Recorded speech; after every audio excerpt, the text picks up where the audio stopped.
محبت جہاں مصطفیٰ ہے وہی گھر بنانے کو دل چاہتا ہے، وہ شہر محبت جہاں مصطفیٰ ہے وہی گھر بنانے کو دل چاہتا ہے، وہ شہر محبت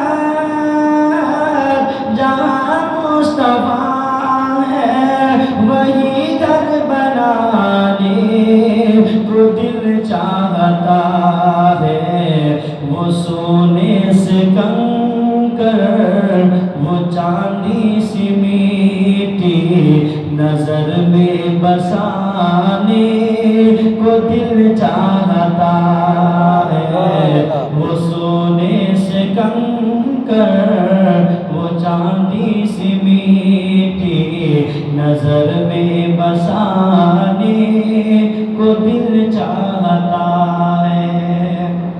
آپ لوگوں کا بھی دل چاہتا ہے کہ مدینے میں گھر ہو جائے؟ ہاں تو بول دو سبحان اللہ۔ بہت پیارا کلام ہے یہ، بہت میرا فیوریٹ کلام ہے، مجھے بہت پسند ہے یہ۔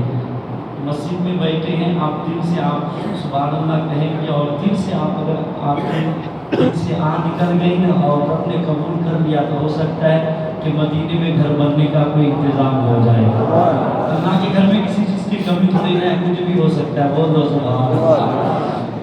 وہ شہر محبت جہاں مصطفیٰ ہے وہی گھر بنانے کو دل چاہتا ہے۔ اور بہت پیارا شعر کہ وہ ننھا سا اصغر وہ ایڑی رگڑ کر یہی کہہ رہا ہے، وہ خیمے میں رو کر، وہ ننھا سا اصغر وہ ایڑی رگڑ کر یہی کہہ رہا ہے، وہ خیمے میں رو کر۔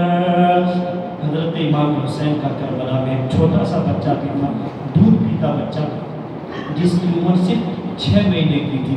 اللہ اکبر، وہ خیمے میں رو رہا تھا، کیا کہہ رہا تھا؟ لوگ کہتے ہیں کہ شاید وہ پانی کے لیے رو رہا تھا، کیونکہ 3 دن ہو گئے تھے تو ماں کے سینے میں بھی دودھ ختم ہو گیا تھا، تو کسی کو لگا ہوگا کہ وہ پانی کے لیے رو رہے تھے، لیکن رو کیوں رہے تھے وہ سماعت کرے کہ وہ ننھا سا اصغر وہ ایڑی رگڑ کر یہی کہہ رہا ہے، وہ خیمے میں رو کر، وہ ننھا سا اصغر وہ ایڑی رگڑ کر یہی کہہ رہا ہے، وہ خیمے میں رو کر، اے بابا اے بابا میں پانی کا پیاسا نہیں ہو، میرا سر کٹا دے کو دل چاہتا ہے، اے بابا میں پانی کا پیاسا نہیں ہو، میرا سر کٹا دے کو دل چاہتا ہے، وہ شہر محبت جہاں مصطفیٰ ہے وہی گھر بنانے کو دل چاہتا ہے، اور ستاروں سے چاند یہ کہتا ہے ہر دم تمہیں کیا بتائے وہ ٹکڑوں کا عالم۔ آپ لوگوں نے سنا ہوگا کہ مکے کے کافروں نے ایک رات جو ہے نبی سے یہ فرمائش کی، 14ویں چاند کی 14 تاریخ تھی، آسمان پر چاند نکلا ہوا تھا، تو مکے کے کافروں نے نبی سے فرمائش کی اگر آپ سچے نبی ہیں تو یہ جو 14ویں کا چاند چمک رہا ہے آپ اسے توڑ دیجئے، ہم آپ کو نبی مان لیں گے۔ تو میرے نبی نے مکے میں ایک پہاڑ ہے جبل ابو قبیس، اس پہاڑ پہ کھڑے ہوتے ہیں اور یوں انگلی کا اشارہ کرتے ہیں چاند کی طرف، تو چاند تو ٹکڑا ہو جاتا ہے۔ سبحان اللہ، اس دن چاند تو ٹکڑا ہو گیا، اس کے بعد سے لے کر آج تک وہ چاند ستاروں سے کچھ کہتا ہے. کیا کہتا ہے وہ سماعت کریں کہ ستاروں سے چاند یہ کہتا ہے ہر دم تمہیں کیا بتائے وہ ٹکڑوں کا عالم. ستاروں سے چاند کہتا ہے ہر دم تمہیں کیا بتائے وہ ٹکڑوں کا عالم. اشارے میں آقا کہ اتنا مزہ تھا, اشارے میں آقا کہ اتنا مزہ تھا کہ پھر ٹوٹ جانے کو دل چاہتا ہے.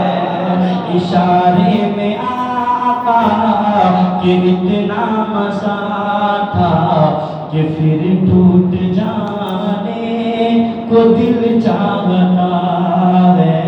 وہ شہر محمد جہاں مصطفیٰ ہے وہی گھر بنانے کو دل چاہتا ہے.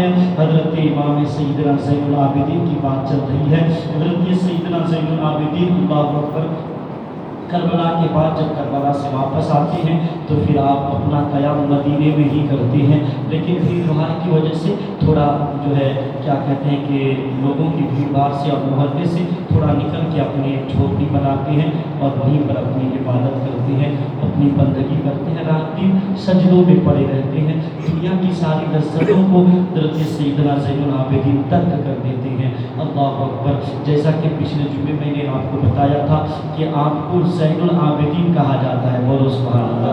آپ کا نام علی اوسط ہے لیکن کہا جاتا ہے زین العابدین. زین العابدین کا مطلب ہوتا ہے عبادت کرنے والوں کی زینت. بولو سبحان اللہ. اب عبادت کرنے والوں کی خوبصورتی حضرت سیدنا زین العابدین ہے. میں نے پچھلے جمعے میں یہ بھی بتایا کہ آپ کو صرف اس لیے نہیں کہا جاتا کہ محبت میں کہا گیا ہے, واقعی آپ نے ایسی عبادت کی ہے, ایسی بندگی کی ہے. اللہ اکبر کہ زین العابدین اگر دنیا میں کوئی کہنے کا حقدار ہے, کسی کو کہا جا سکتا ہے تو وہ علی اوسط کو ہی کہا جاتا ہے. وہ حسین کے بیٹے کو ہی وہ حق ہے کہ وہ زین العابدین ہے. وہ عبادت کی زینت ہے, وہ سجدوں کی خوبصورتی ہے. اللہ اکبر. حضرت سیدنا زین العابدین کی عبادت دیکھیے, آپ کی بندگی دیکھیے, اللہ آپ نے کیسی عبادت کی ہے.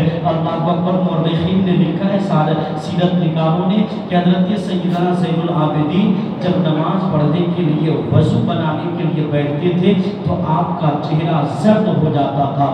اللہ اکبر. آپ کا چہرہ پیلا ہو جاتا تھا. پھر آپ وضو بنا کر جب نماز کے لیے کھڑے ہوتے تھے تو آپ کی حالت بدل جاتی تھی, آپ کی کیفیت الگ ہو جاتی تھی, آپ کے چہرے پر ایک عجیب حالت جو ہے طاری ہو جاتی تھی, اور دیکھنے والا آپ کو پہچان نہیں پاتا تھا کہ یہ وہی زین العابدین ہے یا کوئی اور ہے. اللہ اکبر. تو پھر لوگ مریدوں نے کہا, محبت کرنے والوں نے کہا, سرکار ہم دیکھتے ہیں کہ جب بھی آپ نماز کے لیے وضو بناتے ہیں تو آپ کے چہرے کا رنگ زرد ہو جاتا ہے, آپ کے چہرے کا رنگ پیلا ہو جاتا ہے, آپ کے اوپر عجیب کیفیت طاری ہو جاتی ہے. کیا حال ہے, آپ کے اوپر یہ حالت کیوں طاری ہوتی ہے؟ تو حضرت سیدنا زین العابدین روتے اور رو کر کہتے کہ نماز کا جو یہ ٹائم ہے نا, نماز میں بندہ خدا کی عدالت میں پیشی ہوتی ہے. اس کی نماز کے وقت بندہ نمازی خدا کی بارگاہ میں کھڑا ہوتا ہے. وہ نادان ہوگا جو نماز کے وقت خدا کی بارگاہ میں کھڑا ہوتا ہوگا اور ہنستا ہوا مسکراتا ہوا کھڑا ہوتا ہوگا. میں تو اس خوف سے میرا چہرہ پیلا ہو جاتا ہے کہ اب نماز میں خدا کی بارگاہ میں کھڑا ہونا ہے, اب نماز میں خدا کی بارگاہ میں کھڑا ہونا ہے. ذرا سوچئے تو صحیح, کیسا خدا کا خوف تھا, کیسا خدا کا ڈر تھا. اللہ اکبر. کیا آج ہمارے نمازوں کی ایسی حالت ہے؟ بالکل نہیں. آج ہمارے نمازوں کی حالت ایسی ہے ہی نہیں. آج ہمارے نمازوں کی یہ جو حالت ہے آپ دیکھ رہے ہیں, ہم دیکھ رہے ہیں, ہم سب کو جانتے ہیں. اللہ اکبر کہ ہماری نمازوں کی کیا حالت ہے. حضرت سیدنا زین العابدین کو ایسے ہی زین العابدین نہیں کہا گیا ہے. اللہ اکبر. ایک دن شیطان نے سوچا کہ ان کو زین العابدین کہا جاتا ہے, ان کو عبادت عابدوں کی زینت کہا جاتا ہے, ان کو سجدہ کرنے والوں کی زینت کہا جاتا جاتا ہے، ذرا ان کو چیک تو کریں، ذرا ان کو ٹیسٹ تو کریں کہ یہ واقعی عابدوں کی زینت ہے یا اسے ہی کہا جاتا ہے۔ تو شیطان نے جو ہے سانپ کا روپ دھارن کیا، اور شیطان سانپ کا روپ دھارن کر کے حضرت زین العابدین کے قریب آیا۔ زین العابدین جب نماز میں کھڑے ہو گئے تو شیطان سانپ بن کر آیا اور حضرت سیدنا زین العابدین کے انگوٹھے کو اپنے منہ میں لیا اور لے کر دبا دیا۔ اللہ اکبر! جیسے ہی شیطان نے آپ کے انگوٹھے کو دبایا، سانپ بن کر آیا تھا، شیطان بن کر نہیں، سانپ کے روپ میں آیا تھا۔ اللہ اکبر! لیکن آپ کے انگوٹھے کو دبا دیا، منہ میں لے لیا، دانتوں سے دبایا، لیکن آپ کی نماز میں کوئی فرق نہیں آیا۔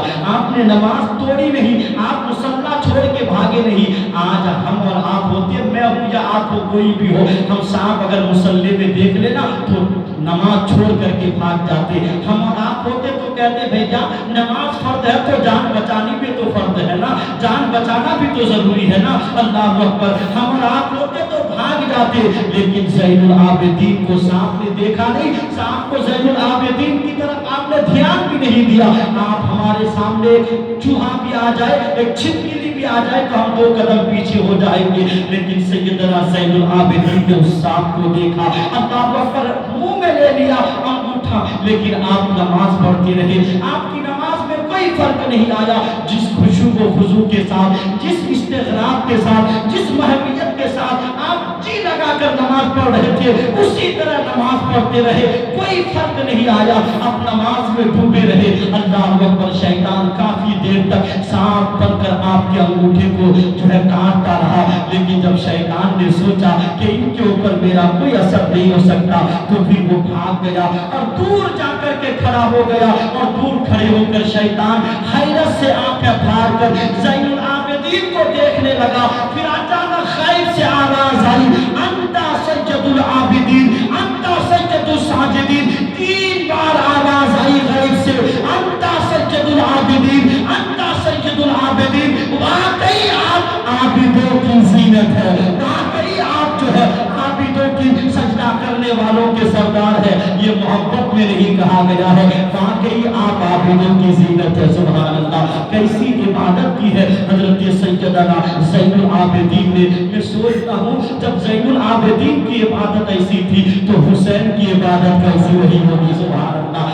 حسین کے نانا کیسے نماز پڑھتے ہوں گے۔ اللہ اکبر! حضرت سیدنا زین العابدین کی نماز دیکھو، آپ نماز پڑھ رہے ہیں، آپ کی جھوپڑی تھی، کوئی بنگلہ نہیں تھا، اللہ اکبر، کوئی گھر نہیں تھا، ایک جھوپڑی بنا کر اپنی زندگی گزار رہے تھے۔ اللہ اکبر! اس جھوپڑی میں ایک دن آگ لگ جاتی ہے، جیسے ہی آگ لگی، آپ جھوپڑی کے اندر نماز میں ہے، نماز پڑھ رہے ہیں، لیکن آگ لگی ہے، آپ کو اس کی خبر بھی نہیں ہوتی ہے۔ آس پاس میں پڑوسیوں کو پتا چلتا ہے کہ سرکار کے گھر میں آگ لگ گئی ہے، ہاں زین العابدین کے گھر میں آگ لگی ہے۔ پڑوسی اپنے کام کا چھوڑ کر پانی لے کر دوڑتے ہوئے آتے ہیں اور آ کر بجھانے کی کوشش کرتے ہیں، لیکن سیدنا زین العابدین ہے کہ اپنی نماز میں برقرار ہے، اپنے سجدے میں برقرار ہے۔ آپ نے نماز ترک نہیں کیا، گھر میں آگ لگی ہے، نماز چالو ہے۔ اللہ اکبر! پڑوسیوں نے آ کر آگ بجھا دیا۔ جب آگ بجھ گئی، تھوڑی دیر کے بعد آپ کی نماز پوری ہوئی، آپ نے سلام پھیرا، لوگوں نے کہا، پڑوسیوں نے کہا، سرکار کیا کر رہے تھے؟ کیا کوئی ایسی بھی نماز پڑھتا ہے؟ آپ کے گھر میں آگ لگ گئی، آپ کو خبر نہیں ہوئی، ہم نے آپ کی آگ بجھائی، اگر یہ آگ نہ بجھائی جاتی تو شاید یہ آگ آپ کو بھی جلا دیتی۔ زین العابدین نے مسکرایا اور مسکرا کر کہا، مدینے والوں، تم میرے گھر کی آگ بجھا رہے تھے، میں نانا کی امت کے لیے جہنم کی آگ بجھا رہا تھا۔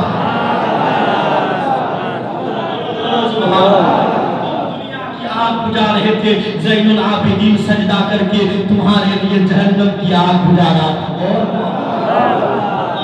کیسی عبادت کی ہے سیدنا زین العابدین نے۔ کیا کوئی ایسی عبادت کر سکتا ہے آج؟ کوئی ایسی بندگی کر سکتا ہے؟ آج ہم نماز میں ہوتے ہیں، ہمارا پورا دھیان ہمارے گھر پہ ہوتا ہے، ہمارا پورا دھیان ہمارے بال بچوں کی طرف ہوتا ہے۔ نماز پوری ہونے میں دیر لگتی ہے، ہم کو مسجد سے نکلنے میں دیر نہیں لگتی ہے، ہمارا پورا دھیان ادھر ہی ہوتا ہے۔ آپ ہو یا میں ہوں جنرل، آپ انسان ہیں تو میں بھی انسان ہوں، اور میں کوئی فرشتہ نہیں ہوں، میں جنرل بات بول رہا ہوں، سب کی بات بول رہا ہوں۔ ہر نمازی